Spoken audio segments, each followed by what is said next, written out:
12 ఏళ్లకు బాబా మళ్ళీ ఈ రెండవ ఆశ్రమాన్ని అంటే మెహరాబాద్ లో ఒక ఆశ్రమాన్ని నిర్మించడం, అక్కడ హాస్పిటల్, స్కూల్స్ అన్ని కట్టడం. అక్కడ ప్రజల పరిస్థితి చాలా దయానీయంగా ఉండేది. బాబాయే వారానికి ఒకసారి ధాన్యం ఇచ్చేవారట వాళ్ళు వండుకొందికి. ఆ పరిస్థితిని చూసి ఒకసారి బాబా ఏం చేస్తారంటే మెహరాబాద్ లో ఈ ఆశ్రమాన్ని టోకాకి మార్చేస్తారు. జనాలు ఏం చేస్తారంటే అరంగాం నుండి నడుచుకుంటూ వచ్చేసి ఒక్క వారం రోజులకోసారి బాబా ఇచ్చే ధాన్యం కోసం టోకా వరకు వచ్చేవారట. అంత దారుణమైన పరిస్థితిలో ఉండేది అరంగాం. ఆ తర్వాత కొత్తగా కట్టబడిన ఇంట్లో తర్వాత బళ్ళు, స్కూల్స్ ఇవన్నీ బాబా నడపడం. అక్కడ వరకు నేను తెలుసుకున్నామండి. నిన్న ఒక హాస్య సంఘటన కూడా బాబా చెప్పారు మనకి. అదొకసారి మళ్ళీ తలుచుకుందాం. ఒకతను వచ్చి, బాబా నీకు నేను సర్వం అర్పించేస్తాను, నా జీవితం నీ సేవతోనే సరిపోతుంది, అర్పించేసుకోవాలనుకుంటున్నాను అంటాడు. బాబా అయితే సరే వచ్చి నా దగ్గరకు వచ్చి నీ దగ్గర ఉన్నదంతా నీకు ఇచ్చేస్తాను, అంటే నా దగ్గర ఉన్నదంతా నీకు ఇచ్చేసి నేను సన్యసించి సేవా జీవితం గడుపుతాను అంటాడు. ఈ తీరా ఏమిటి నాకు ఇస్తావు అంటే వాడు 7 పిల్లల్ని భార్యని పోషించమంటాడనమాట. అది బాబాకు అర్పించేది అని చెప్పి బాబా నవ్వుతారు. అక్కడతో ఆగిందండి. ఈ రోజు విషయంలోకి వద్దాం. మరొకసారి ఒకతను బాబా చెప్తున్నారు, ఆధ్యాత్మిక జిజ్ఞాసు వలె వచ్చాడు. బాబా అతనితో ఆశ్రమంలోనే ఉంటూ సన్యాసి వలె జీవించమన్నారు. 10 రోజులు ఉన్నాడో లేదో చల్లగా జారుకున్నాడు. విచారించగా తెలిసిందేమిటంటే అతనికి అక్కడ భోజనం నచ్చలేదట. మండలి వారితో భక్తి కోసం వచ్చి భుక్తి కోసం వెళ్ళిపోయాడు అని అన్నారు. లత గారు మ్యూట్ చేసుకోండి, సౌండ్ వస్తుంది. ఆ తర్వాత మరొక వ్యక్తి వచ్చి, బాబా నేను 40 సంవత్సరాల నుండి భగవంతుని అన్వేషిస్తున్నాను, నేను ధ్యానం చేస్తూ ఉంటాను అన్నాడు బాబాతో. దానికి బాబా అన్నారు, నీవు నాకు విధేయుడివై ఉన్నట్లయితే నేను నీకు భగవత్ సాక్షాత్కారం కలిగిస్తాను అన్నారు. ఏమంటావు, నాకు విధేయుడే ఉంటావా అడిగారు బాబా. ఓ నా తల నరికి నీ కాళ్ళ దగ్గర పెట్టమన్నా పెడతాను బాబా అన్నాడు అతను. నీవు నీ తల ఏమీ నరకక్కర్లేదు, కానీ మొండి మొలతో అహ్మద్ నగర్ వీధుల వెంట తిరిగిరా అన్నారు బాబా. మంచి దుస్తులతో ఉన్న ఆ పెద్ద మనిషి దానికి అభ్యంతరం తెలుపుతూ, బాబా అది చాలా కష్టమైన పని, నేను ఈ ఊరిలోనే పుట్టి పెరిగాను, చాలా మంది నన్ను ఎరుగుదురు, వాళ్ళు ఏమనుకుంటారు అన్నాడు అతను. ఈ మాత్రం చేయలేని వాడివి తల నరికేస్తానని కబుర్లు ఎందుకు చెప్తావు అన్నారు బాబా అతనితో. అంటే అలా ఉంటాయన్నమాట మానవుడి యొక్క ఆ టైంలోనే అన్ని అర్పిస్తానంటారు, మళ్ళీ ఆ టైంలోనే మాయకి అతుక్కుపోతూ ఉంటాడు. ఇతను ఏమన్నాడు, మొత్తం అన్ని తల నరికిస్తానన్నాడు, కానీ మళ్ళీ అక్కడ పరువు గురించి అంటే నేను నా పరువు ఏమైపోతుంది ఇంకా దాంట్లోనే ఉన్నాడు కనుక అతను పూర్తి సమర్పణ ఇచ్చుకోలేడని బాబాకి తెలిసిపోయింది. ఇంతగా పని హడావుడి ఉన్న రోజుల్లోనే బాబా ఒక గ్రంథం రాశారు. దానిని ఎవ్వరూ ఇంతవరకు చదవలేదు, అది ప్రచురణ కూడా కాలేదు. ఈ గ్రంథం రాసేటప్పుడు బాబా వివిధ ప్రదేశాలలో కూర్చుని రాశారు. అదే రహస్య గ్రంథం అండి. కొంతకాలం జోపిడిలోను, కొంతకాలం బల్లగదిలోను, కొంతకాలం వేప చెట్టు కింద అరుగుపైన, మరికొన్ని రోజులు మెహరాబాద్ లో కొండపైన ఒక పాకలోను కూర్చుని రాసేవారు. ఈ పుస్తకంలో మానవాళికి బాబా ఇచ్చిన సందేశాలు ఇంతవరకు ఎవరికీ తెలియని కొన్ని ఆధ్యాత్మిక రహస్యాలు ఉన్నాయి. తలుపులు మూసుకుని ఉదయం 6 గంటలు కూర్చున్న వారు బాబా ఒక్కొక్కసారి రాత్రి పొద్దుపోయే వరకు రాస్తూనే ఉండేవారు. ఒక్కొక్కసారి ఎంత అలిసిపోయేవారంటే నూనెతో ఆయన శరీరం మర్దనా చేయవలసి వచ్చేది. ఒకసారి వారం రోజుల పాటు బాబా జ్వరంతో బాధపడ్డారు. కానీ జ్వరం తగ్గగానే మళ్ళీ రాయడం ప్రారంభించారు బాబా. ఈ గ్రంథంలో కొంత భాగం ఇంగ్లీష్లోను, పరిపరి దేశీ భాషల్లోనూ బాబా పొడుగాటి స్వదస్తూరిచే వ్రాయబడింది. ప్రారంభంలో ఆయన ఎక్కడికి వెళితే అక్కడికి ఈ గ్రంథం కూడా తీసుకుని వెళ్తూ ఉండేవారు. దానిని ఒక ఇనుప పెట్టెలో పెట్టి తాళం వేసి దేశం అంతా తిప్పడమే కాకుండా విదేశాలకు కూడా తీసుకెళ్లారు బాబా. జనసమర్థంగా ఉన్న రైలు పెట్టెలో ప్రయాణం చేస్తున్నప్పుడు ఈ పెట్టెను బాబా సీటు కిందకి తోసేవారమని మెహర్జీ కక్కారిగా చెప్తారు. ఆ తర్వాత కొంతకాలం బ్యాంకు లాకర్లో పెట్టారు. 1956లో ఒక శిష్యుడు, అంటే ఇప్పుడు ప్రెజెంట్ జీవించలేరు అని రాస్తున్నారు, దానిని అందులో నుండి తెచ్చివేశారు, అంటే ఆ లాకర్ నుండి తీసుకొచ్చేశారు 1956లో. ప్రస్తుతం ఆ గ్రంథం ఎక్కడున్నది ఎవ్వరికీ తెలియదు. కానీ ఎవరో ఒకరికి తప్పక తెలిసి ఉండాలో లేక తెలియజేయబడుతుందో. ఎందుకంటే బాబా శరీరం చాలించడానికి ఒక నెల రోజుల ముందు ఎవరో బాబాను ఆ గ్రంథం గురించి ప్రశ్నించగా బాబా అన్నారు, మీరు దాని గురించి ఏమీ ఆందోళన పడకండి, అది క్షేమంగానే ఉంది, జాగ్రత్తగా చూడబడుతూ ఉంది అన్నారు తప్ప చెప్పలేదు బాబా ఎక్కడుందో పుస్తకం. ఈ విధంగా ఆశ్రమంలో పనులన్నీ తీవ్ర స్థాయిలో జరుగుతున్న రోజులలో 1926 సంవత్సరం అక్టోబర్లో బాబా మండలి వారందరినీ పిలిచి ఒక ప్రత్యేక సమావేశం జరిపారు. ఈ 2.5 సంవత్సరాల నుండి ఎంతో కష్టపడి చేసిన పనినంతటిని మూసివేస్తాను అన్నారు బాబా. 2-3 ఇళ్లు తప్ప మిగిలినవన్నీ పడగొట్టమన్నారు. సుమారు 400 మందికి నిలువ నీడ లేకుండా, తిండికి లేకుండా పోతుంది అని మండలి వారు బాధపడ్డారు. కానీ బాబా అటువంటి వారందరికీ తగిన ఏర్పాట్లు చేశారు.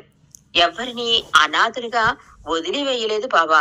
అయినప్పటికీ సంఘమునకు ఉపయోగకరంగా ఉన్న పని ఉన్నవన్నీ ఎన్నో కష్ట నష్టాలకు ధన వ్యయానికి గురై చేసిన పని హఠాత్తుగా ఆగిపోయింది. అంటే ఈ హాస్పిటల్, స్కూల్స్ ఇవన్నీ కట్టారు కదా, బాబా సడన్ గా అన్ని క్లోజ్ చేసేస్తున్నారన్నారు. అంటే దానికి ఎంతో మంది దాని మీద ఆధారపడి జీవిస్తున్నారు, ఒక దగ్గరగా 200-400 మంది. మరి వాళ్ళందరూ అనాథలు అయిపోతారు కదా అనే ఆలోచన వచ్చింది మండలి వారికి. కానీ బాబా వాళ్ళందరికీ ఏర్పాటు చేశాకే ఆ బిల్డింగ్స్ అన్ని తీయించేశారు. బాబా చేసే కొన్ని పనులు మండలి వారికి అంతుపట్టేవే కావు. ఒక రకమైన కార్యక్రమానికి హఠాత్తుగా చరమగీతం పాడించి వేరొక రకమైన కార్యక్రమానికి నాంది పలికించడం వారికి అర్థమయ్యేదే కాదు మండలికి. ఆ విషయం గురించి బాబా ఇలా అన్నారు, చూడండి, ఏదైనా ఒక పెద్ద భవనం కట్టాలి అనుకోండి, దాని చుట్టూ తాత్కాలికంగా పరంజాలు కడతారు కదా. భవన నిర్మాణం పూర్తి అయిన పిమ్మట ఆ పరంజాలను తీసివేస్తారు. నేను చేసే ఆంతరింగ కార్యక్రమానికి, నేను బాహ్యంగా చేసే కార్యక్రమాలు కేవలం నా ప్రతిరూపాలు. నేను చేయవలసిన నిజమైన కార్యక్రమానికి బడి, ఆసుపత్రి అనేవి కేవలం పరంజా వంటిది మాత్రమే. అందువలన నా పని పూర్తయిన తర్వాత పరంజాల అవసరం ఉండదు అన్నారు బాబా. మరొకసారి కూడా బాబా ఇలా అన్నారు, ఏ ఆశ్రమాలు గాని విశ్రాంతి భవనాలు గాని స్థాపించడానికి రాలేదు నేను. నా విశ్వ కార్యక్రమం కొరకై వాటిని సృష్టిస్తూ ఉంటాను. వాటి అవసరం తీరగానే వాటిని ఎత్తివేస్తూ ఉంటాను అన్నారు మెహర్ బాబా. ఈ విశ్వమే నా ఆశ్రమం, ప్రతి హృదయం నా ఆలయం అని చెప్పారు మెహర్ బాబా. పాశ్చాత్యులకు దీని భావం జీర్ణించుకోవడం చాలా కష్టం. ఆసుపత్రులు, బడులు అనేవి నిత్యవసరాలు కదా, అవి ఎన్నటికీ అలానే ఉండాలని, చేతనైతే వాటిని ఇంకా విస్తృతపరచాలని పాశ్చాత్యుల అభిప్రాయం. కానీ బాబా ఆయన నిర్మింపచేసిన ఈ నమూనా వల్లే కూడా ఆయన ప్రారంభించి మూసివేసే మిగతా కార్యక్రమాల వలె ఆయన విశ్వ కార్యక్రమం యొక్క పై పెంకు మాత్రమే. దాని అసలైన ప్రాముఖ్యత ఏమిటో కానరానిది, సాంకేతికమైనది కూడా. సాంకేతికమైనది గాక మండలి వారికి ఒక వినూత్న పాఠం నేర్పించేది కూడా. కానీ ఇంకా ఎన్నో పాఠాలు వారు నేర్పవలసి ఉంది. దానికి కాలమే చాలదు. బాబా చెంత ఉండే వారిని ఒక నియమిత పద్ధతికి బద్దులే ఉండనిచ్చేవారు కాదు బాబా. పేదవారికి ధాన్యం ఇవ్వడం గాని, రోగులకు కట్లు కట్టడం గాని, అంటరాని వారిని స్నానం చేయించడం గాని అన్నీ కూడా అందులోనే చెందుతాయి. అంటే ప్రతి పని ప్రారంభించేవారు, అంటే విత్తనం వేసేవారు అన్నమాట. బాబు మనకు అర్థం అవ్వాలి అంటే అప్పుడు బాబా చేసిన ఆ కార్యక్రమాలే ఇప్పుడు విస్తృతమయ్యాయండి. ఇప్పుడు పేదలకే కాదు, ఎడ్యుకేషనే కాదు, హెల్తే కాదు, ఎన్ని రకాలుగా డెవలప్ అయ్యే గవర్నమెంట్ పరంగా, సంఘాల పరంగా కూడా ప్రజలు వాటిని అందుకున్నారు. అంటే అప్పుడు బీజాలు నాటారు కనుకే బాబా అవి ఇప్పుడు ఇంత విస్తృతంగా సేవా సంఘాల ద్వారా ప్రజలు అందుకుంటున్నారని. ఆ కార్యక్రమాలు మనకి అర్థం కాదు. బాబా మూసివేస్తున్నాను అన్నప్పుడు పండలు కూడా కన్ఫ్యూజ్ అయ్యారు, పాశ్చాత్యులు కూడా అర్థం కాలేదు. కానీ ఇప్పుడు మనం ఇన్ని ఇయర్స్ దాటాక మనకి దాని ఫలాలు మనం చవి చూస్తున్నాం గనక మనకి అర్థమైందండి బాబా యొక్క విశ్వ కార్యక్రమం ఎలా ఉంటుందో. నెక్స్ట్ అధ్యాయంలో వెళ్ళిపోదాం. మౌన గర్జన. ఆరంగంలోని కార్యక్రమానికి బాబా తాత్కాలికంగా స్వస్తి చెప్పారు. కానీ మున్ముందు ఏదో ఒక రకంగా అటువంటి కార్యక్రమం జరపనున్నారు. ఒకటి ఆపారు అంటే ఇంకోటి ఏదో మొదలెట్టేస్తారు బాబా, అది వాళ్ళకి తెలుస్తోంది మండలికి కూడా. ఆరంగం కార్యక్రమాన్ని ఆపివేసిన తర్వాత బాబా ఒక కొత్త రకమైన జీవితం ప్రారంభించారు. అదే దేశాటన. మండలి వారితో కలిసి బాబా భారతదేశం నలుమూలలా పయనించడమే కాకుండా విదేశాలు కూడా వెళ్లారు. కానీ దానికన్నా ముందుగా బాబా జీవితంలోనూ బాబా కార్యక్రమాల్లోనూ పేర్కొనవలసిన ఒక ప్రత్యేకమైన నిగూఢమైన దశ ఉంది, అది చెప్పుకోవాలి మనం అంటున్నాడు. 1925 సంవత్సరం జూలై 10వ తేదీ నుండి ఆయన మౌనం వహించారు. ఒక్క మాట కూడా మాట్లాడలేదు. 1925 జూన్ నెలాఖరులో బాబా తన మండలి వారితో తాను దీర్ఘకాలం మౌనం అవలంబించనున్నానని తెలిపారు. ప్రారంభంలో జూలై 1వ తేదీ నుండి మొదలు పెట్టాలి అనుకున్నారు. కానీ అది 10వ తేదీకి వాయిదా పడింది. అప్పట్లో బాబా తాను 1 సంవత్సరం పాటు ఈ మౌనాన్ని అవలంబిస్తానని మండలి వారితో అన్నారు. తదంతరం తాను బహిర్గతం అవుతాను అన్నారు. ఆ మాటలకు కొంతమంది బహుశా అప్పుడు అవతార ప్రకటన జరుగుతుంది కాబోలు అనుకున్నారు. అందువల్ల ఈ భౌతిక సంపదలు, వస్తువులు అప్పుడు అవసరం ఉండదని తలపోశారు. స్త్రీ మండలి వారు 1 నెల 2 నెలల కన్నా ఎక్కువ ఈ మౌనం పాటించలేరు బావా అని ఒకరినొకరు ఓదార్చుకున్నారు. కానీ జూలై 9వ తేదీ రాత్రి బాబా తన మండలి వారితో, మీరు ఇప్పుడే నా కంఠధ్వని బాగా వినండి, చాలా కాలం వరకు మీరు దానిని వినలేరు అన్నారు. అప్పుడు కూడా బాబా తన మౌనాన్ని 1 కాదు 2 కాదు 44 సంవత్సరాలు పాటిస్తారని ఎవ్వరూ ఊహించలేదు. బాబా తన తనువు చాలించే వరకు ఈ మౌనం పాటిస్తారని ఎవ్వరూ కూడా కలలో కూడా అనుకోలేదు. అసలు బాబా ఈ మౌనం ఎందుకు పాటించారు? మానవులను జంతువుల నుండి వేరుగా చూపేదే భాష కదా. భాష సంభాషణ అంటే వ్రాతపైన, మాటలపైన మానవుని జ్ఞాన పురోగతి ఆధారపడి ఉంది. చెవిటి మోగవానిగా పుట్టి ఇతరులతో సంభాషించే భాగ్యాన్ని నోచుకోలేని వారిని ఎంతో దురదృష్టవంతులుగా భావిస్తాం మనం. అటువంటి ఆపద వంటి దానిని తనకు తానుగా బాబా ఎందుకు నెత్తిని వేసుకున్నారు? ఈ ప్రశ్న అందరికీ అనిపిస్తుంది కదా. అది రైటర్ ఇక్కడ రాస్తున్నాడు. అంటే ఎవరైనా సరే, అంటే ఒక మనిషికి జంతువుకి తేడా తెలియాలంటే మాట్లాడే భాషే కదా డిఫరెన్స్ తెలుస్తుంది. కానీ వ్రాత పైన, మాట పైనే కదా ఇవి జ్ఞానం ఎంత ఉన్నది కూడా తెలిసేది. అవేమీ లేకుండా చేసేసుకుంటున్నారు బాబా. ఒక చెవిటివాడిగా పుడితే, మూగవాడిగా ఉంటే చాలా దురదృష్టవంతుడండి వాడు అంటాం. మరి అంత ఆపద, అంటే అంత కష్టం ఎందుకు బాబా తీసుకున్నారు, నెత్తిన వేసుకున్నారు? ఇది ప్రశ్న. కొన్ని సంవత్సరాలు బాబా సాంగత్యంలో గడిపిన మండలి వారు, ముఖ్యంగా ఎరిచి జస్సావాలా బాబా నా కుడిభుజం అన్నారు. బాబా భావాన్ని విసిదపరచగలిగేవారు. బాబా చేతి సౌజ్ఞలు, ముఖ్యంగా అత్యద్భుతంగా కదలాడే ఆయన ముఖ కవళికలను గమనిస్తూ ఆయన ఇచ్చే సూచనలను, సుదీర్ఘ ఉపన్యాసాలను కూడా ఆయన తేలికగా విశదీకరించగలిగేవారు. బాబా సౌజ్ఞలు చేస్తూ ఉంటే ఎరిచి దానిని విశదీకరించి సుమధుర స్వరంతో చెప్తుంటే అది విన్న కొత్తవారు సైతం బాబా వారితో మాట్లాడినట్టే భావించేవారు. కానీ యువతలకు వచ్చే వరకు బాబా ఒక్క మాట కూడా మాట్లాడలేదు అనే సంగతి గుర్తుకు వచ్చేది కాదు వాళ్ళకి. ప్రారంభ దశలో మండలి వారు ఆయన సుమధుర కంఠధ్వని వినలేకపోతున్నందుకు చింతించేవారు. బాబా మొట్టమొదట పలక గాని, కాగితం గాని తీసుకుని రాసి చూపించేవారు. 1927 సంవత్సరం జనవరి నుండి అది కూడా మానివేసి అక్షర ఫలకం ఉపయోగించారు బాబా. అది కొద్దిగా శ్రమతో కూడిన పనియే. 1954 సంవత్సరం అక్టోబర్ నెల నుండి దానిని కూడా విసర్జించి కేవలం సౌజ్ఞలు మాత్రం చేయడం ప్రారంభించారు బాబా. ఏమిటిది? బాబా అనవసరంగా తన ఈ మౌనంతో తన కార్యక్రమాలను ఆటంకం కలిగించుకుంటూ లేనిపోని యాతన పడడం ఎందుకు అని కొందరు అనుకోకపోలేదు. మాట్లాడని గురువేమిటి అనే విషయంపై పాశ్చాత్య జ్ఞానధనులకు కోపం కూడా వచ్చింది. మాట్లాడే వారిని విమర్శించడానిక ఈయన ఈ విధంగా మౌనం అవలంబించడం అని అవమానించారు కూడా. తన మౌనం గురించి బాబా ఇలా అన్నారు: నేను మేల్కొలుపుడికే వచ్చాను గాని బోధించడానికి రాలేదు. అందువలన నేను నీతులు, ధర్మాలు నియమించను అన్నారు మెహర్ బాబా. బాబా ఇంకా ఇలా అంటున్నారు: అనాథ నుండి మానవునకు నేను ఎన్నో ధర్మాలు, నీతులు చెప్తూనే ఉన్నాను. భగవంతుని మాటల ప్రకారం మానవుడు నడుచుకోలేకపోతే అది అవతారని హేళన చేయడం అవుతుంది.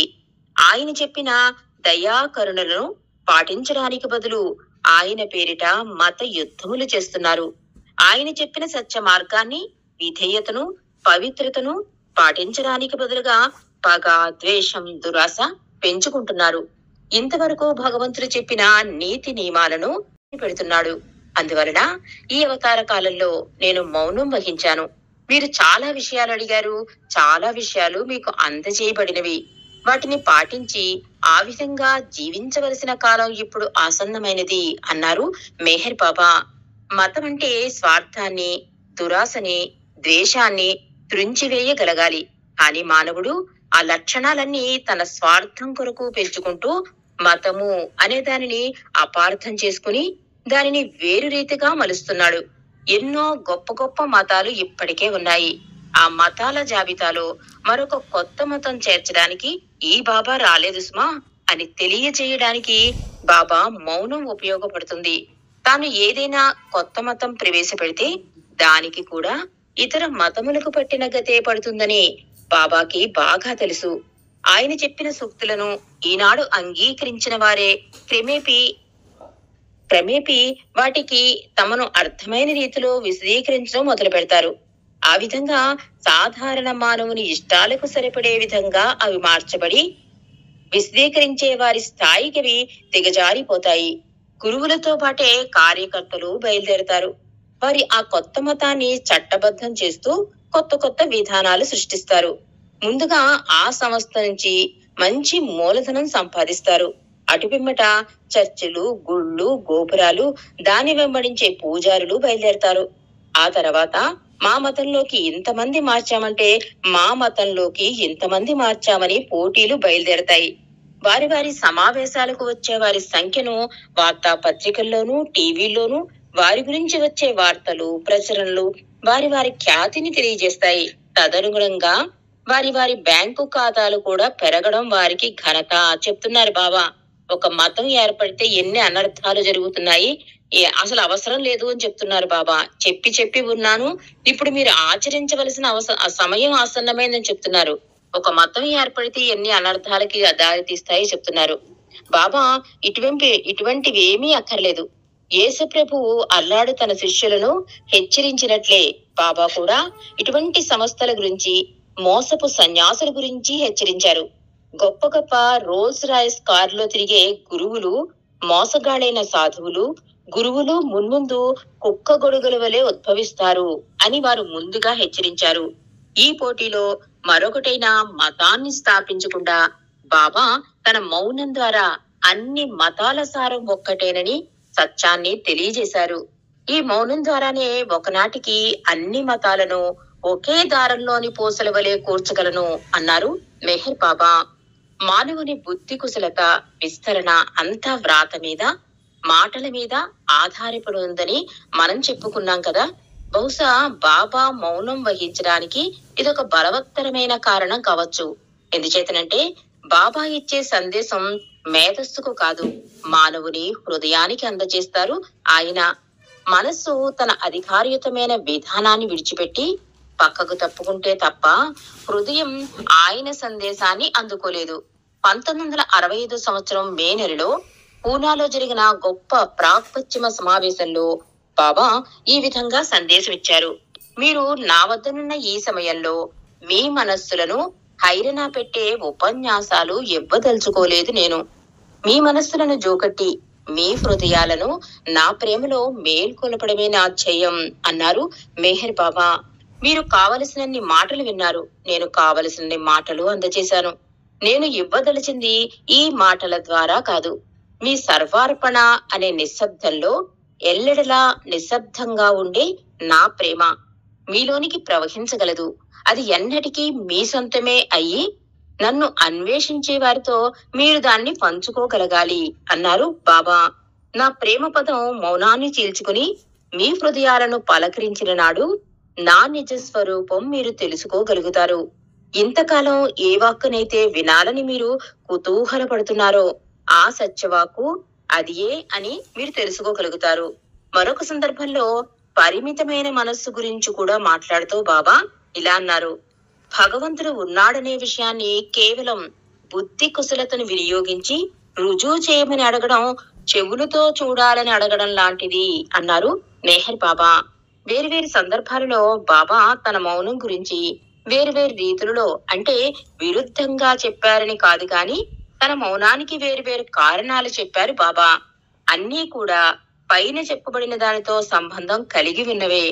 ఆయన చేసే ఆధ్యాత్మిక విశ్వ కార్యక్రమమునకు సహాయకారిగా ఉండడానికి కొంత అంటే ఆ కార్యక్రమానికి సహాయకారిగా ఉండడానికి కొంత, ప్రపంచంలో ముఖ్యంగా ఇండియాలో రానున్న అల్లకల్లోలాలు, యుద్ధాలు, విపత్తుల దృష్ట్యా కొంత ఈ మౌనాన్ని పాటిస్తున్నాను అన్నారు మెహర్ బాబా. తాను ఎన్నుకుని జన్మించి జీవిస్తున్న హిందూ దేశం కొరకే తాను ఈ మౌనం అవలంబిస్తున్నాను అన్నారు.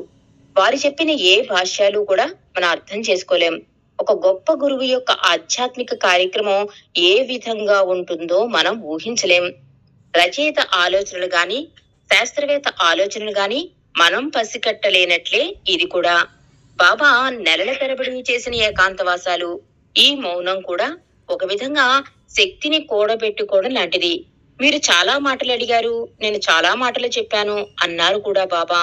ఆ మాటలన్నిటికన్నా శక్తివంతమైన ప్రభావం ఈ విధంగా కూడబెట్టిన శక్తి ద్వారా లోకానికి వెలువరించబడింది. కూడబెట్టిన శక్తిపై ఆయనకు 100కి 100 అధికారం ఉంది. దాన్ని ఉపయోగకరమైన రీతిలో 100కి 100 ఉపయోగించారు మెహర్ బాబా. మాటల ద్వారా వెలువడని శక్తి వినేవారి గ్రహణ శక్తిపై ఆధారపడి ఉంటుంది.